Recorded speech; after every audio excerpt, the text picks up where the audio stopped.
To our previous discussion, now we are going to perform this experiment. For this, as you can see that here I am going to introduce physically the apparatus with you. This is our function generator, and this function generator is also known as audio generator, and it can generate frequencies in the audio range. And this is its frequency panel. By this knob we can adjust the value of the frequency, and these buttons they tell us the metric range or the multiplier range. For example, if I'm going to set this value, this knob at 20 on over this red arrow, it means that now it is set on 20, and I press this button multiply 1, so it means that this function generator is now ready to give 20 Hertz frequency. And similarly, I can change the span of the frequency by rotating this knob in anti-clockwise direction. Similarly, I can adjust different values of frequencies. Suppose I press this button, so it means that now our frequency is 20 multiplied 10, that is 200 Hertz coming on. So in this way, by pressing different buttons, we can select different ranges of frequencies by using this audio generator. And apart from the frequency, adjusting the frequency, we can also adjust the amplitude of the frequency signal by moving this knob. And in this circuit, we are going to make it maximum. This knob tells us the attenuation in the signal, which is measured in decibels. It means that attenuation means that if we decrease the power of the signal or the energy of the signal, and it is measured in decibel, so we can use attenuation. We can attenuate the signal, and in this experiment we do not need any attenuation, so we will keep it on 0 value. So these are the knobs. Similarly, this function generator is capable of generating two types of AC signals. This is a sine wave or the square wave. So if this button is not pressed, then the input signal is a sine wave, but if this button is pressed, then the input signal is a digital or a clock pulse. So now we are going to use sine wave in this experiment. So this button will not be pressed, so that we can have sine wave of different frequencies. Now here we come to our experimental setup, that is our RLC series circuit. As you can see that on this panel, this is our inductor, this is our inductor, this is our resistor, and this is our capacitor. So they are already fixed on this circuit, and we are not going to measure their exact values, but we are going to evaluate their combined behavior in an RLC acceptor circuit.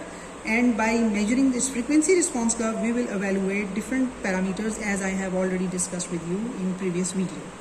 So as you can see that for connecting this circuit with the function generator, initially I am going to switch on, for example, switch on the power button. I will switch it on for you once more.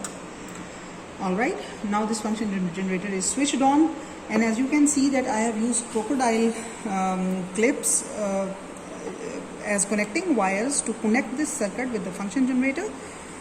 This is the positive side of the signal generator, that is you can say positive potential side is going to be attached on this terminal, and its ground terminal is this one. So we will accordingly attach these crocodile clips to connect the circuit according to the given connections.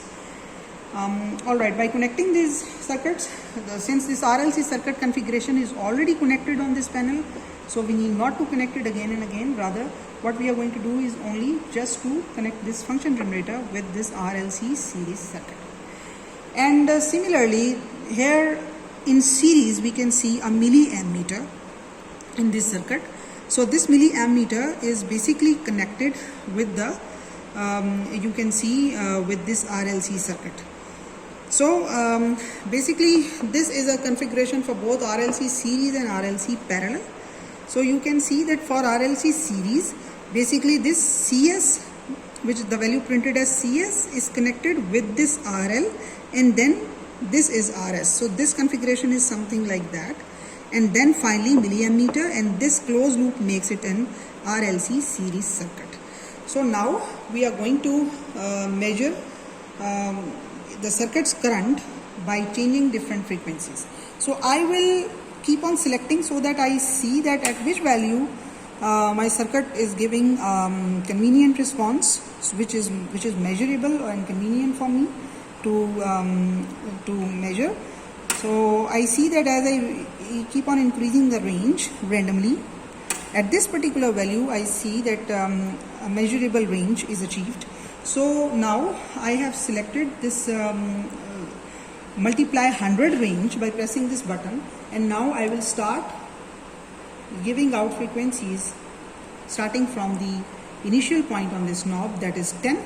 So it means 10 into 100, it means that I have to record this value, and this value is now 1000 Hertz. This value is 1000 Hertz. So as I have already discussed that I will finally convert it to log f, but that will be done when I am going to plot this curve. So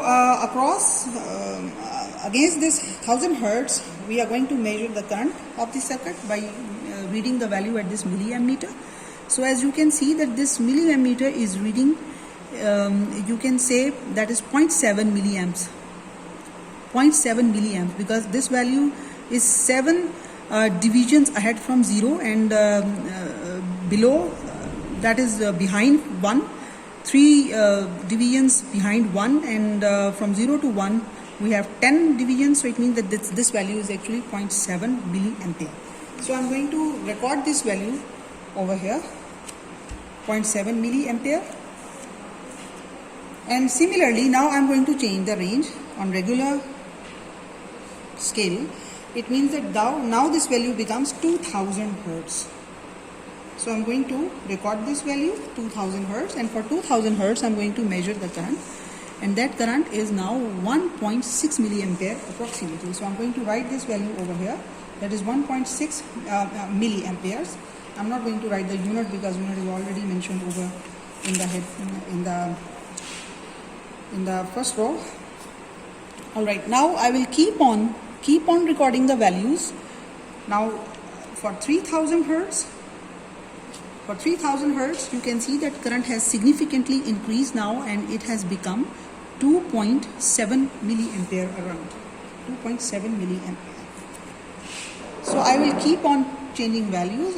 You can see that for example, for 4000 Hertz it becomes static for some, because of the scale limitations of this milliammeter. It is again 2.7, but as you can see that this